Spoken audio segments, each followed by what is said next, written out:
Your national and international news. Fury and chaos at British ports as 800 staff are laid off by P&O Ferries. Workers were given no notice of the redundancies. Bosses revealing the news via video message this morning and even sending in security teams to evict crews. Devastated. I loved the job. It was my dream job. Shocking as well because didn't see it coming. Well, those ferries may be going nowhere for the moment. So with the holiday season soon upon us, what does it mean for customers as well as staff? Also tonight, an atrocity in Ukraine that plumbs new depths. The search for survivors continues after a theatre sheltering women and children is flattened by a Russian shell. How do you ask for help when it's the police causing the terror? How? Calls for police reform after an ITV News investigation reveals the shocking scale of domestic violence within the service. The first day of freedom for Nazanin Zaghari-Ratcliffe, reunited with the family she's missed for so long. And as the government pledges tighter laws on online safety, singer Charli XCX reveals her struggles with social media. I've really struggled a lot with being sucked into the online vortex and kind of like the narrative around some of the decisions that I make.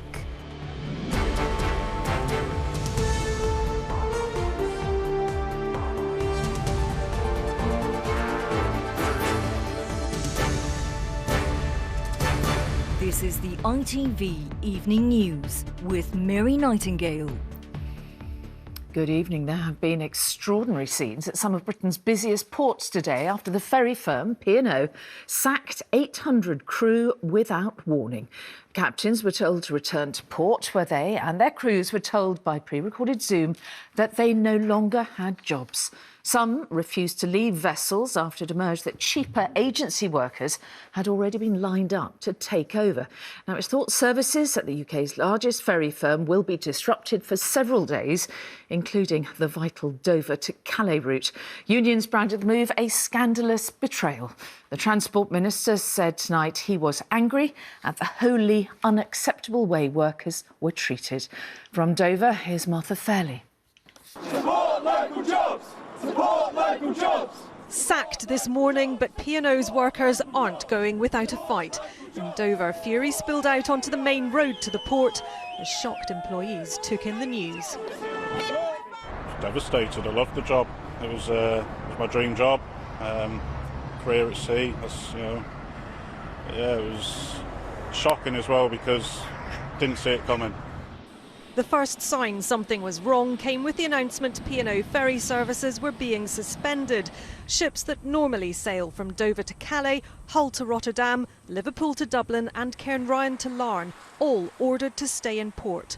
Cargo hauliers and passengers told they'd be going nowhere. I've been using P&O for 10 years, 5 or 6 times a year, and they just, they've treated all their customers very badly, in our opinion. Just been literally hung out to dry. Yeah, there's 3 black cars there with security. Security guards were seen arriving here in Larne as worried crew watched on. And then this devastating announcement. Brian, I'm sorry to inform you that this means your employment is terminated with immediate effect on the grounds of redundancy. Your final day of employment is today. 800 crew were told they are being replaced by agency workers because in its current state, P&O Ferries is not a viable business. In a statement, the company said we've made a £100 million loss year on year. This is not sustainable. Our survival is dependent on making swift and significant changes now. Without these changes, there is no future for P&O Ferries. That is an absolutely outrageous act by an outrageous company owned by oil billionaires from the Far East that are just determined to drive down terms and conditions and pay to the very bottom of the legal ladder, and that's exactly what they're trying to do today. For most of the day, the company's been in a standoff with its workers. Here on the Pride of Hull, the captain and his crew refused to leave for several hours. But P&O ferry services are not expected to resume for a number of days. Martha Fairley, ITV News, Dover. OK, well, let's get some analysis of P&O's shock decision with Joel Hills in Dover, and that's in just a moment. But first, we'll get some details of that remarkable standoff at the port of Hull that Martha mentioned. And Michael Billington is in Hull for us. Well, Michael, you were there. What actually happened?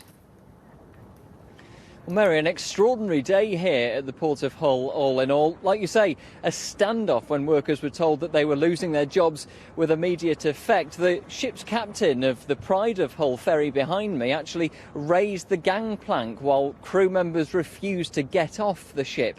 All the while, a new crew, which we understand to have been made up of agency workers, waited on the docks in a minibus surrounded by security teams waiting to take over. Now, those who face losing their jobs have been involved in negotiations with P&O Ferries all day. In fact, the ship's captain, the only person on board not to be losing his job, has been treated as something of a go-between between the two groups. The protesters decided to end their sit-in earlier on this afternoon after getting legal assurances about their redundancy packages. Now, there have been campaigns starting up this evening to strip this ferry of its name, the Pride of Hull, because people in the city say they no longer want to be associated with what's happened here today.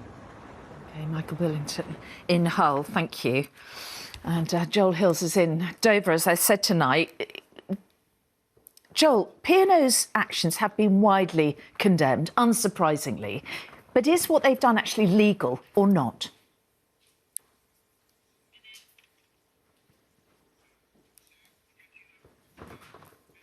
Oh dear, we've got a problem with Joel. We can't hear him. We'll try and get back to him in just a moment. OK.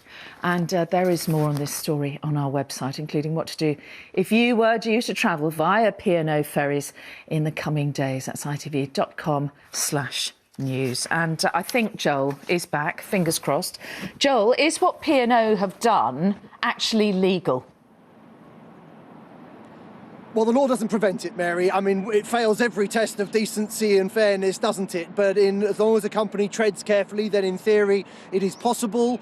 In practice, it's brutal and therefore extremely rare. P&O, of course, says its business is not viable, it's in a terrible position, it needs to cut costs, and there's absolutely no reason to doubt those things. It's the manner in which this has been done which has caused all the outrage. 800 staff, everyone on a seaborne vessel, from captains to cooks, fired at 11:10 this morning on Teams without any consultation with the unions. It's pretty charmless and has got widely criticised. Behind me there are 3 ships. They're anchored. We're not sure when they'll put out to sea again. My understanding is P&O hopes to start running the service again from Tuesday. It is trying to do that by using agency staff from 2 agencies, Clyde Marine and Columbia Ship Management. Tonight calls for the government to intervene, but the government's in a really tricky position. DP World, the owner of P&O, is heavily invested in a flagship government policy, free ports. That leaves them with little room for manoeuvre. OK, Joel, this is going to be ongoing, isn't it? Thank you for the moment. Joel Hills in Dover, thank you. Well, let's go to the ongoing horror of the war in Ukraine now. And a Russian airstrike on a school and community centre has killed 21 people. It happened near the country's second city, Kharkiv. The latest apparent targeting of civilians follows the attack on a theatre in the besieged city of Mariupol. There were fears the many residents who've been seeking shelter underneath that building may have perished. But there are reports tonight that there are indeed some survivors. And as Garrett Vincent reports, others have also managed to escape the city. The killing in Ukraine can happen anywhere.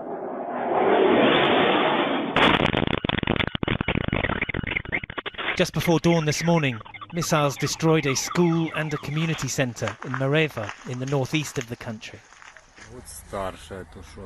This was the aftermath. 21 people died here. Shortly afterwards, Ukraine's president visited a hospital to praise the spirit of the survivors of attacks on civilian areas in Kyiv. This morning, he addressed German parliamentarians.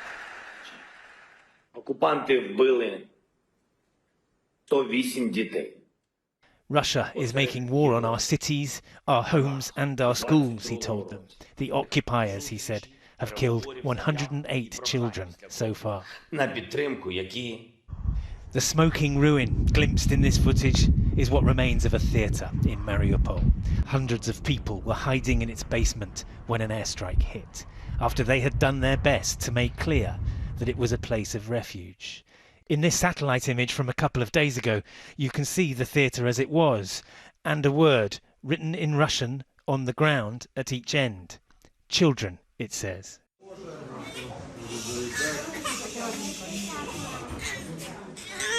In this video, you can see what conditions were like in that basement. And according to initial reports, it saved lives. We started to clean rubble. Of course, it's really hard. It's really difficult because shelling never stops and artillery works all the time. But looks like people are safe. Вину за все случившееся в Мариуполе, в частности, в контексте. Russia's denials of attacks on civilians are fierce. The regime in Kiev tries to blame us for the theatre attack, says the Foreign Ministry spokeswoman. They say we dropped a bomb on it, but this, of course, is a lie. This was a line of cars heading out of Mariupol today.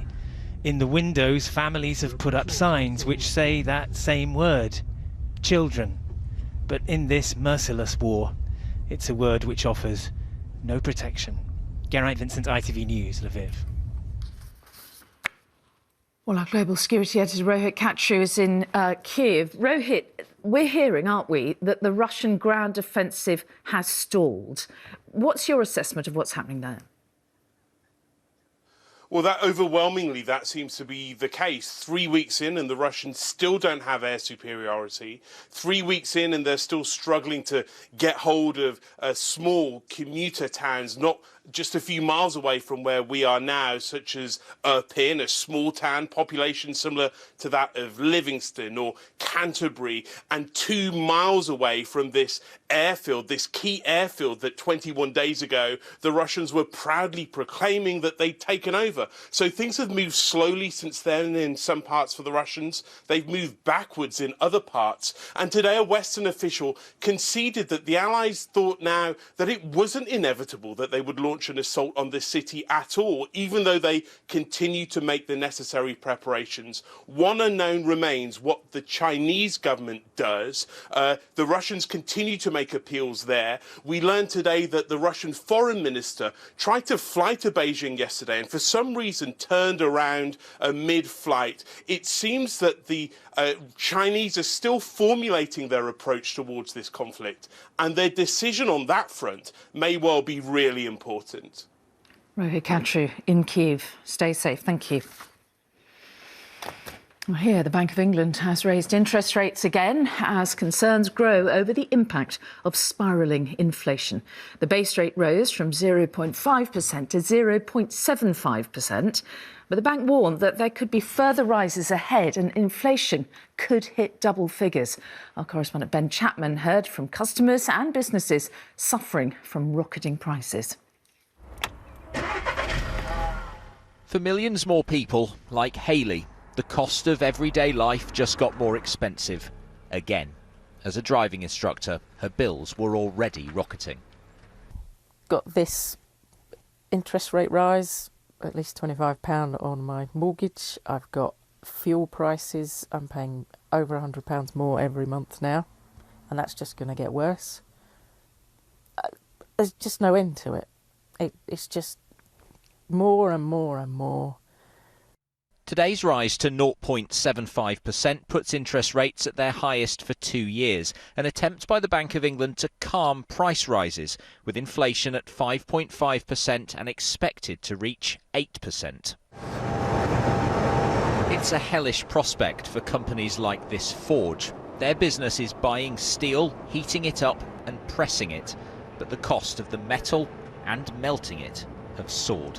This process requires a lot of energy. The gas bill here is set to rise from £800,000 a year to £5 million a year, and there's nothing the Bank of England can do about that. But like many companies, the squeeze on the cost of living led to pressure from their staff for a pay rise close to inflation, putting even more pressure on the business. We can't pass costs on to the customer for projects that we've had in the pipeline for the last 12 to 18 months. Can you cope in a world where inflation stays at 7–10%? Well, the answer to that is no. But many workers are feeling burned. Last month, the Bank of England governor urged them not to ask for a pay rise, worried about a spiral of higher wages leading to ever higher prices. On this picket line, the demand is clear. The only way out of this crisis is to have working men and women to have enough money in their pockets to go and spend it. Everybody in the country is feeling the pinch, aren't they? It's not just us, but it's the time to make a stand.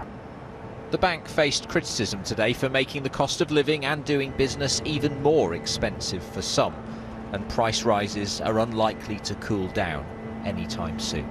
Ben Chapman, ITV News, Halesowen. Well, there's plenty more still to come in the ITV Evening News, including... There is a culture of misogyny. At 7 o'clock, allegations of police misconduct uncovered. We have a special report.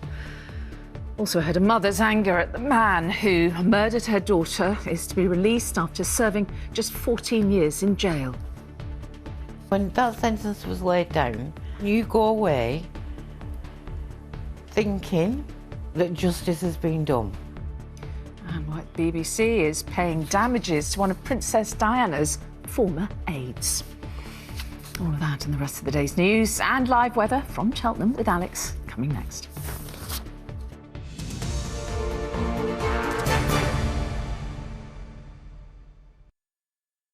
The situation in and around Ukraine is a humanitarian crisis. Families who are trying to escape the ongoing violence need food and shelter. Please, donate to our appeal. In Ukraine, Red Cross teams are doing what they can to help families. And in every country on the border, there are Red Cross staff and volunteers working together to provide food, blankets, medicine and trauma kits. Please help. Your donations could make a real difference. Ready to submit your VAT return online from April 1st? Yes. For help making tax digital, search 0 with an X. Don't miss Spar's great value deals. Buy any two of these Golden Wonder snacks for just £1.50. And there's no lower price in Scotland for Brewdog Lost Lager. 10-pack only £9.90. For value on your doorstep, that's Spar. Funny thing, Sleep. Everyone has a thing. That tossy-turny, fidgety thing. That arrogant starfish on a beach thing. A random thing. This is a crime scene thing. The hogging the duvet like it's the last thing on the earth thing. Oh my. And the 3 a.m. zombie thing. Creepy. But whether your thing is living on the edge or the just 10 more minutes thing. DFS have a bed to match. Perfectly placed in the heart of Edinburgh's iconic Old Town and a moment's walk from the city's excellent restaurants, historic theatres and stunning attractions. 10 Hill Place is a premium 4-star hotel that offers you world-class hospitality and attention to detail that's a cut above the rest. It's also owned by the Royal College of Surgeons of Edinburgh, with all profits going to charity. Book direct at 10hillplace.com. You're in good hands. It's so beautiful. Belvita. Positive energy starts here. You can fill in the census online or call 0800 030 8308 for a paper questionnaire. No matter which one you choose, filling it in is a legal responsibility. Fill it in and you'll help us find out what your community really needs. Oh, and Census Day is the 20th of March, but you can fill it in right now. And if you've already done so, thank you. Scotland's census. Getting the right things out starts with filling it in.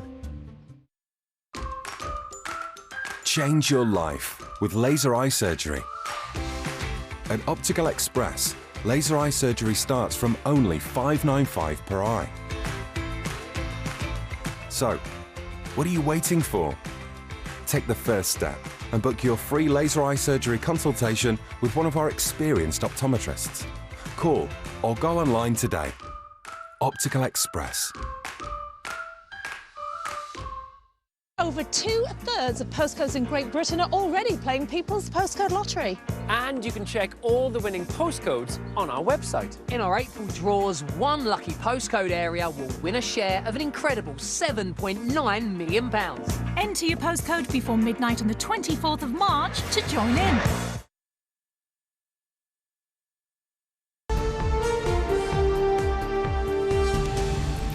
Hello and welcome back. In emotional scenes, Nazanin Zaghari-Ratcliffe and Anusha Ashuri were finally reunited with their families in the early hours of this morning. They arrived back in the UK at RAF Bryce Norton in Oxfordshire after being freed from years of detention in Iran. Nazanin's 7-year-old daughter could be heard asking, "Is that mummy?" as the pair left the aircraft. Neil Connery reports on the families back together again. In the darkness, the hopes and dreams their families had longed for finally emerged. Nazanin Zaghari-Ratcliffe back on British soil. Anusha Ashuri just behind her. Their families watching through a window. Mummy! That's Mummy. Nazanin's daughter Gabriella, who's 7, hasn't been able to hug her mother for most of her life. Now together again as a family, back in her mother's arms at last. Nazanin's relief and joy clear in every embrace. Anusha Ashuri hugging his wife Sherry for the first time in nearly 5 years. Two families savouring this moment. For Nazanin's, a taste of normality. And we've had some photos come through this morning of Gabriella and Nazanin having that longed-for cup of tea in bed, coaching each other, and it was beautiful to see. I suspect they're up and have eaten and probably done walks and things, but just so many smiles, and seeing that little smile on Gabriella's face that her mummy's finally come home, it was really magical for us all.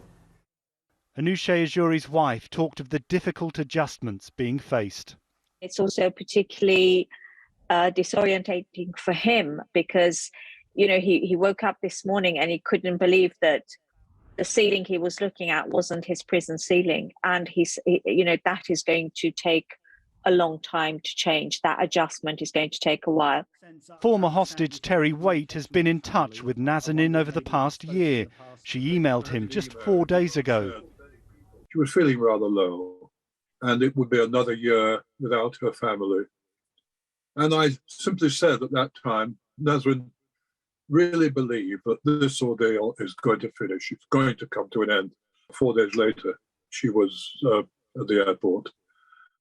Nazanin's husband Richard has campaigned tirelessly to secure his wife's release. Now, as a family, they can finally cherish being in each other's arms again. Neil Connery, ITV News.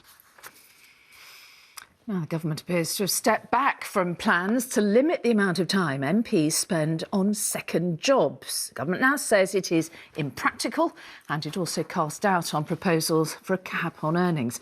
Now, Labour accused the Prime Minister of breaking his promise to tackle the scandal.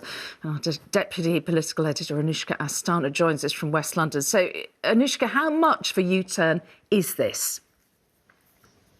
Well, it definitely is a U-turn. You know, given that everything that's happened this year, it's sometimes easy to forget how big a deal this story was late last year when the government decided to back then Conservative MP Owen Paterson in the middle of a standards scandal, and it opened the floodgates to intense scrutiny of MP second jobs. And one man who ended up all over the front of the newspapers was Geoffrey Cox, the MP for Torridge and West Devon. It turned out that he'd earned nearly £6 million working as a barrister when he was an MP. Now, he was unapologetic. He said it was up to his constituents to decide. But the Deputy Prime Minister, Dominic Raab, said that the government supported reasonable limits on jobs. He said that could either be done through the hours worked or through the money paid. And one other cabinet minister suggested around 10 to 15 hours a week. But as you say, in this document that they have submitted to the Standards Committee, the government does talk about making it clearer to MPs that they can't lobby. But it says that time constraints would be impractical and that they wouldn't necessarily stop inappropriate jobs anyway. And they also say that in terms of a cap on money, well, they say that might stop perfectly reasonable work like writing books, something that we know the Prime Minister has done a lot of. Anushka Hastana in West London, thank you.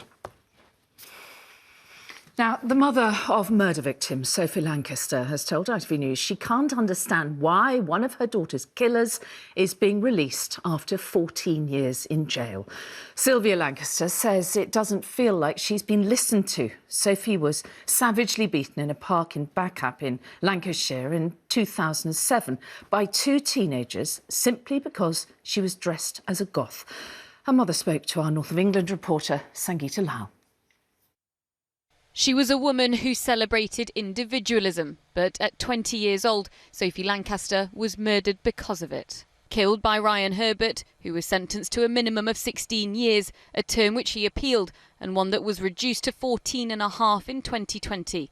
Now to be freed for serving his time and showing good behaviour, something Sophie's mother says she can't understand. It makes you feel as though you're not being listened to, your voice is not heard. And at the end of the day, that should have been our Sophie's voice. When that sentence was laid down, you go away thinking that justice has been done. How do you feel that some of the reasons that he's being released are about remorse and good behaviour and seeing an improvement and a reform within prison? You know, it says in the parole report that he's shown remorse. Well, who's he show remorse to? You know, it doesn't matter how much remorse he shows, it's not going to alter the fact. On the day she died, Sophie had been with her boyfriend who was attacked first. While Sophie cradled him, she too was beaten, stamped and kicked to death. In her memory, a foundation was set up against violence and intolerance, which inspired a storyline in Coronation Street, aiming to share the same message. It's a new generation of young people that don't remember or don't know the story, but they'll remember Molly from Curry. And never forget Sophie, murdered simply for how she looked while protecting someone she loved. Sangeeta Lal, ITV News, Lancashire. Princess Diana's former private secretary substantial damages over Martin Bashir's controversial Panorama interview in 1995. It also apologised to Patrick Jeffson over the way Bashir had obtained the interview. Our royal editor Chris Shipp is outside Broadcasting House just now. Chris, this has taken a long time, hasn't it? Remind us of the background to this story. In Mary, confirmation from the BBC today. They'd reached this financial agreement. I understand it runs into tens of thousands of pounds of licence fee payers' money. But as you say, most people don't really need to be reminded of that interview that Princess Diana did.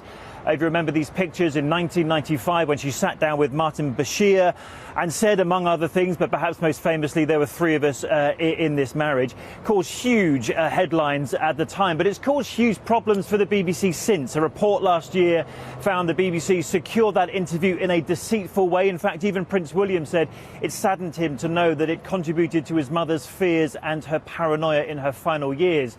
Now, one of the criticisms was that Martin Bashir had faked bank statements to show Diana that her private secretary was being paid to spy on her. Well, that private secretary is Patrick Jeffson. You can see him in these images here, walking in front of the princess.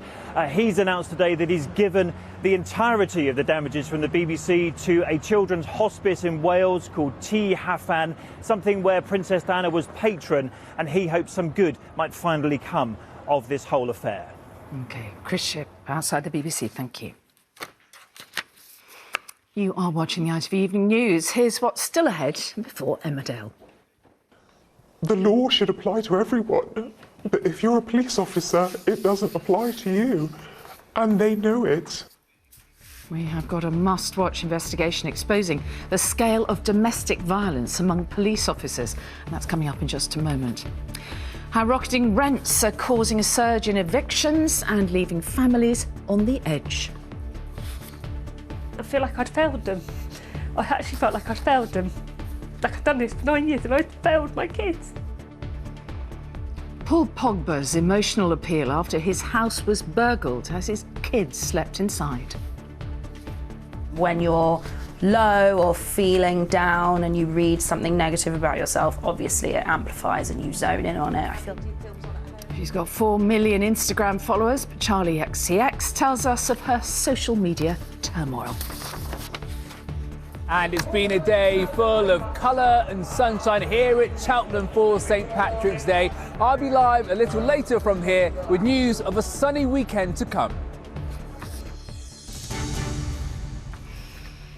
Well, before that, ITV News has learned that more than 1,300 police officers or staff were accused of domestic violence in just 3.5 years. In a joint investigation with the Bureau of Investigative Journalism, it's also emerged that nearly all of them are still working in the force.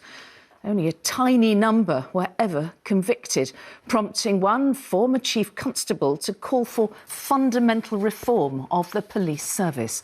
It comes as public confidence in policing has been rocked by a series of incidents, scandals and murder.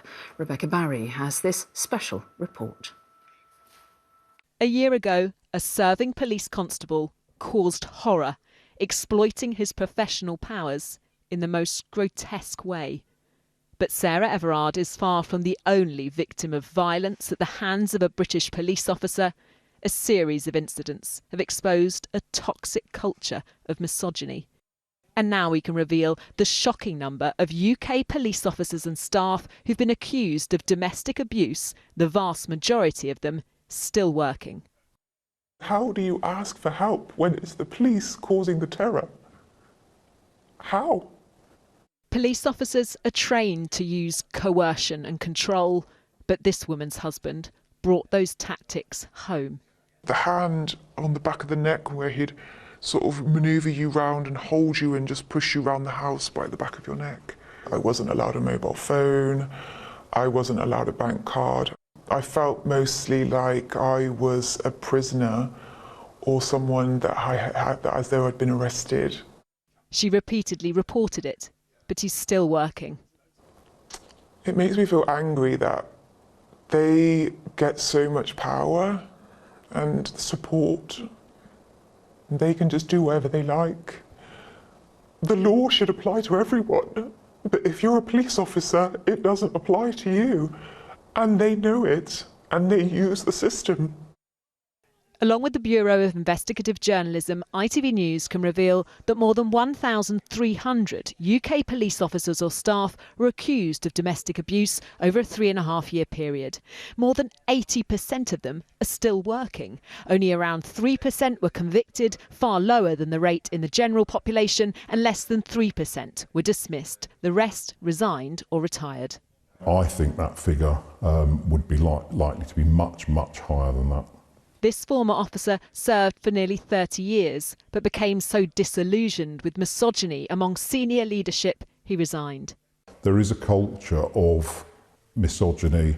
Very senior police officers who, for example, think it's okay to take pictures of their genitalia and send them to vulnerable new recruits. Obviously, they're in a position of power because they're very senior.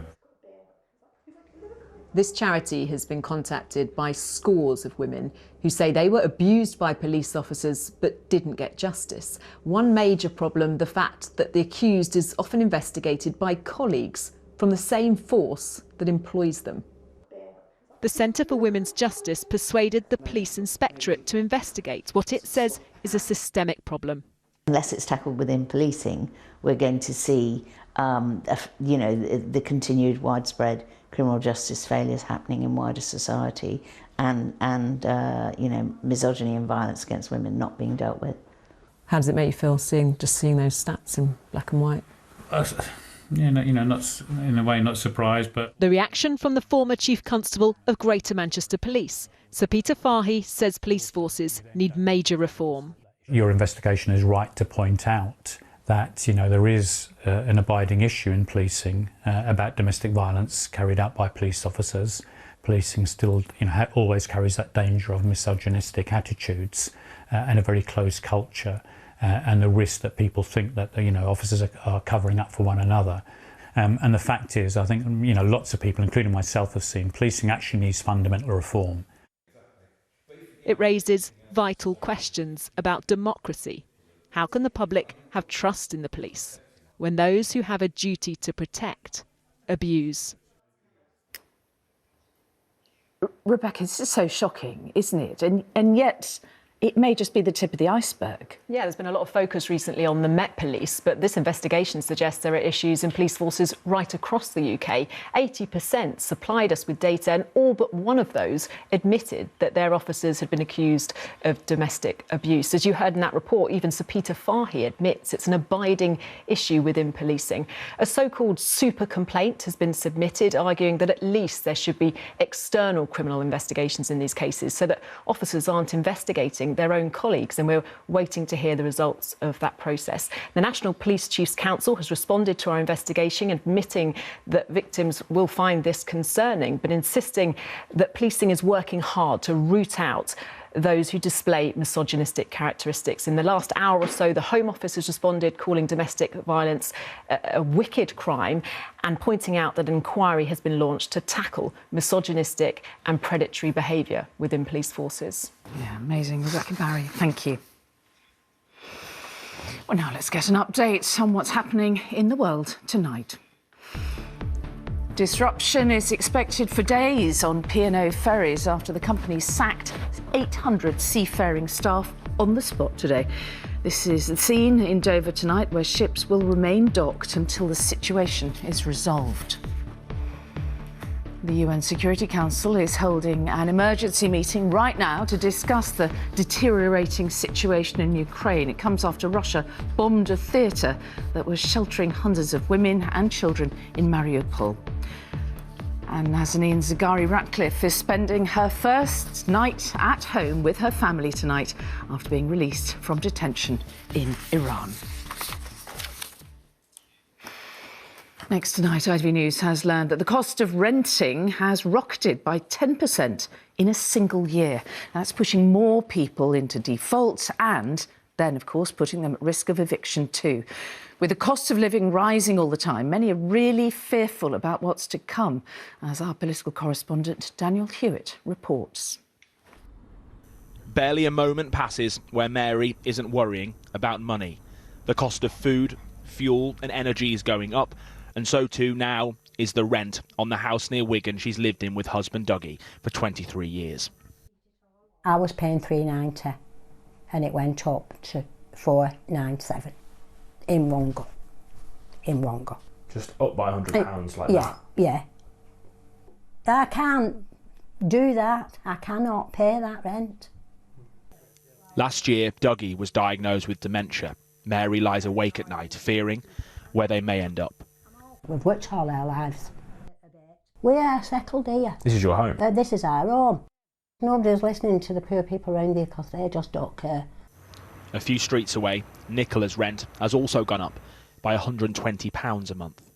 You've got to choose whether to pay rent or to put heating and electricity on, whether to eat, because food's not cheap. I'm terrified of the eviction notice coming through. You know, if I can't find anywhere, I could be made homeless. And this is a national crisis. Data shared with us by Rightmove shows the cost of renting privately in the UK has gone up on average 10% in just 1 year, the quickest increase in over a decade. It takes the average rental cost to £1,200 a month, and finding a property is getting tougher, with a 94% increase in competition for private rented homes in 12 months. With the COVID ban on evictions lifted last summer, now coupled with a cost of living crisis, there's a warning a tsunami of evictions is coming. This is our lovely room. In Cornwall, Dawn was served an eviction notice in November after renting for 9 years. She was placed into this bed and breakfast with her 2 children by the council, who had nowhere else to offer them. There are properties there. The problem with it is they're too expensive now. Can I feed them healthily here? They shouldn't be having microwave meals every night. They shouldn't. I actually felt like I'd failed them. Like I'd done this for 9 years and I'd failed my kids. The government has promised tenants more rights and protections against evictions and to build more affordable homes. Promises yet to be met as this crisis casts its net ever further. Daniel Hewitt, ITV News. And Daniel's latest report for the Tonight programme is on this evening. Losing your home, the true cost, is at 8:30 on ITV and 10:45 on STV.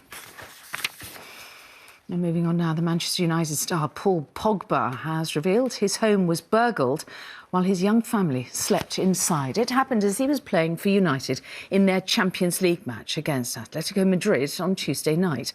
And Chris Hall is at Old Trafford for us tonight. Chris, what more do we know about this?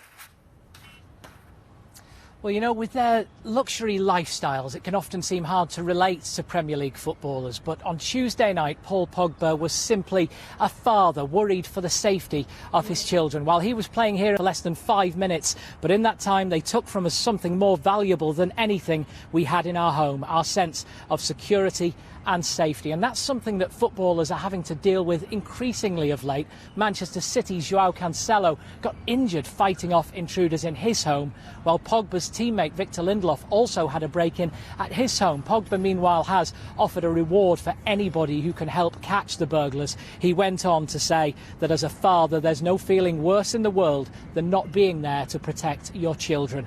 And that's something I think many people can relate to. Chris Hall, indeed, at Old Trafford. Thank you. That's some sad news now. Peter Bowles, star of the sitcom To the Manor Born, has died from cancer, aged 85.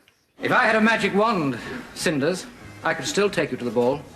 It isn't midnight Many may remember the actor for his role as Richard de Vere in the BBC comedy where he starred alongside Dame Penelope Keith, commanding audiences of 20 million back then. He leaves behind his wife of over 60 years, the actress Susan Bennett, and their 3 children. Now, as the government introduces a new bill to tackle online harm and abuse, we hear from a singer-songwriter who knows just how damaging social media can be. Charli XCX rose to fame after first posting her songs online, but even she says it can be a toxic place at times. Speaking to ITV News as she launches a new album, she admits she is probably, as she puts it, addicted to social media. And she said she had to take a step back from it as it was affecting her mental health. Charli spoke exclusively to our arts editor, Nina Nana. She has a new album and tour is booked to play Glastonbury. Charli XCX is now feeling ready to go, but it hasn't always been that way.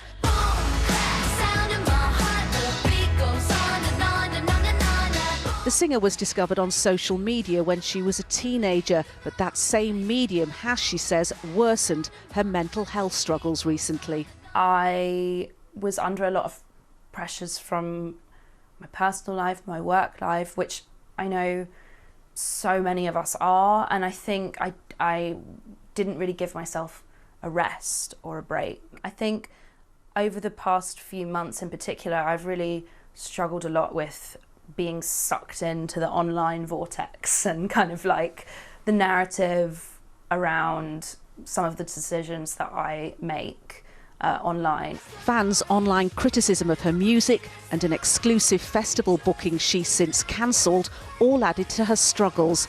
She left social media but couldn't do more than a few days. But yeah, it was hard. Do you think you're addicted to social media, as a lot of young people are? I think I probably am addicted to social media, unfortunately. I think it's kind of like with any addiction, there's that sort of like weaning off it kind of moment. And I don't think I've ever really got past that. I have definitely had moments where I've felt like I need to retreat. But I think for me, music will always be such a safe place for me and a place where I feel free and able to explore and create. What you want, I ain't got it. What she wants now is to focus on the future and her improved mental health. But like many, quitting social media for good is easier said than done. Nina Nana, ITV News. Well, coming up after the break, we've got the sort of heartwarming story that I think we all could do with right now.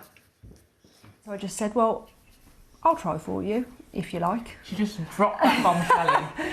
And they both went, what? How an offer out of the blue brought 2 friends together and baby Ella into the world. And I've got good news in the weather too. Another sunny day expected at Cheltenham tomorrow, and that sunshine is expected to stay with us for the weekend for much of the UK. Stay tuned. Great stuff. Will join me here and Alex in Cheltenham for a little bit of happiness and sunshine in a couple of minutes. See you then.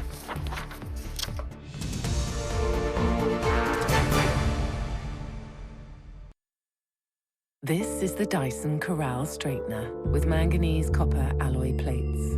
Invented to flex, shape, and gather for enhanced styling. With reduced reliance on heat and even without a cord. Buy direct from the people who made it. Available from dyson.co.uk.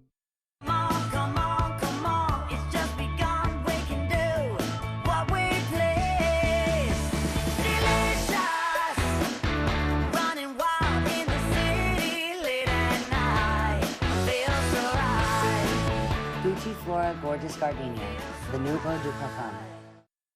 A general practice receptionist.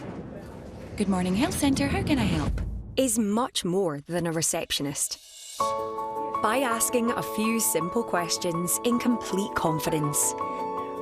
They are trained to guide you to the right care in the right place. So you get the help you need, delivered by one of a range of expert healthcare professionals. Which is the outcome we all want. How can I help? To find out more, visit nhsinform.scot/GP. Never too late to do the right thing, is it? Miss Mina Jutler. Where is everyone? You are charged on an 18-count indictment as follows. Counts 1 to 3, kidnapping and false imprisonment, and attempted murder. I need justice for my daughter. I need closure. I don't know what I'll do if I don't get it. How do you plead? This week on Emmerdale, weeknights at 7:30 on STV and STV Player. Hello again, welcome back. Now, today is St Patrick's Day, of course, and it is particularly well celebrated at the Cheltenham Festival, where Irish-trained horses have once again been successful. And after yesterday's wind and rain, the sun's even been shining. Amazing. Alex is at the racecourse for us tonight. Over to you, Alex. Thanks, Mary. Well, it's all fairly quiet here at the moment, other than a huge racehorse auction which is taking place on the other side of the camera, where horses are selling for hundreds and hundreds of thousands of pounds. But you can probably make out the racecourse just behind me. The groundsmen are out there at the moment getting it ready for another huge day tomorrow. It's the Gold Cup. That race is at 3:30. But I have to say, today was equally as electrifying. This place was packed to the rafters, just shy of 74,000 people in here today at Presbury Park, and it was, of course, St Patrick's Day. The drinks were flowing and people were in a really good mood. The bets were coming in thick and fast. Of course, naturally, there were some winners and losers. Unfortunately, I did back a horse, the last race of the day rather, and that was Mr Fog Patches, which came in second to last, but we won't dwell on that too much. Now, of course, the weather does play a huge part in the condition of the racecourse behind me. I'm no expert, but I know a man that is, and earlier today I caught up with the managing director of the racecourse, Mr Ian Renton. The rain we had yesterday had a big effect on the ground, so we ended up racing on heavy ground yesterday. Today we move on to a different course, so we have two courses here, and we're on what we call the new course, which is our second course today. So being on fresh ground, it's still soft ground, but it's quite nice out there. And if we don't get any rain and sunshine comes out, it'll probably be perfect conditions tomorrow for the Gold Cup. Well, it's not just at Cheltenham where the weather is going to be set very fair tomorrow. It's across much of the UK. We've got high pressure moving in, and the weekend is looking pretty nice indeed. Shall we take a look? Today we'll see warmer temperatures moving in from the east, especially around tea time. Heinz Beans sponsors STV National Weather. Yeah, so as we head into the weekend, as I say, that high pressure moves in, so there's going to be a good deal of sunshine on hand, and also it'll be feeling pretty warm for the time of year, with temperatures several degrees above average for this time in March. But let's take a look at the pressure pattern. You can see the high pressure, which is going to deliver that very fine and quiet weather as we head through the next few days. It really does keep those areas of low pressure at bay out in the Atlantic. As for tonight, well, there still will be a few showers up across the northwest, which could be a little on the winter side up over the very tops of the hills of Scotland. Here, there'll also be a fairly widespread frost. Further south, no frost, but we could run into some fog patches, which will make for a fairly murky start to the day tomorrow. So let's take a look at tomorrow itself, and it is going to be pretty fine, but that mist and fog could be a little slow to clear across the south first thing in the morning. It won't linger, well, really past lunchtime, I would say, and that's when we're going to be into probably largely blue skies across many parts of the UK, with temperatures up to around 16 or 17 degrees Celsius, so above average for the time of year. And then, of course, as I say, we're here at Cheltenham. It's the Gold Cup, so tomorrow weather here is going to be at around 12 degrees at around midday. For the big race itself, probably around 15, which is pretty pleasant, particularly in the sunshine. Back to you in the studio. Heinz Beans sponsors STV National Weather. Well, thank you, Alex. Disappointingly not wearing bright green, but I guess you can't have everything. See you tomorrow, Alex. Thank you. A quick look now at news at 10 tonight with Raggy. As civilians are apparently being targeted by Russia and Ukraine, the West attempts to hold Moscow to account at the UN. And the extraordinary lengths British seagulls will go to in order to find their favourite food. And finally tonight, the close friends who now have an even more special bond. When Emma Smuts-Miller was diagnosed with cancer, she saw her hopes of conceiving a baby dashed. So her best friend, Laura Donahoe, stepped in and offered to be a surrogate. Well, now they have baby Ella and an even better connection than ever, as Ellie Pitt now reports. Baby Ella has completed this family and brought these two friends even closer together. Laura's always been part of my extended family. Yeah. But it feels like our two families now are forever. Forever linked. You know. Yeah.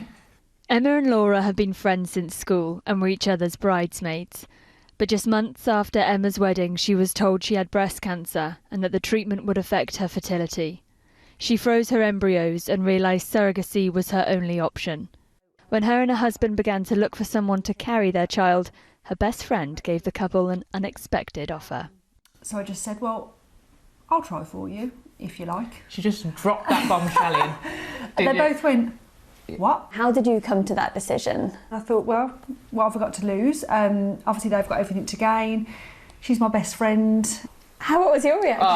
Well, I think shock and disbelief is probably an understatement at that stage. But the fact that she would even give us that chance or that opportunity to have a family, it was the fact that she would even try. Doctors warned the chances of a successful pregnancy were low, but against the odds, Laura got pregnant. Do you remember what you thought when I first sent you the photo of the test? Do you know, I remember it pinging up. Yeah. And almost for about 2 seconds not wanting to open it. Then we opened it and it was amazing. That was it, wasn't it? All the tears, magical. All the tears. And I know every baby's a miracle, but it just feels that, you know, she's gone from a little cell in a little test tube to in a freezer, and now she's a perfect baby. So it just feels like the whole journey feels totally miraculous. And all the while, little Ella is blissfully unaware of the happiness she's brought to those around her. Ellie Pitt, ITV News, Birmingham. I said it was a heartwarming story. And that's it from us for now. Emma Dale's next, but from me and all the team here and in Ukraine, of course. Bye-bye.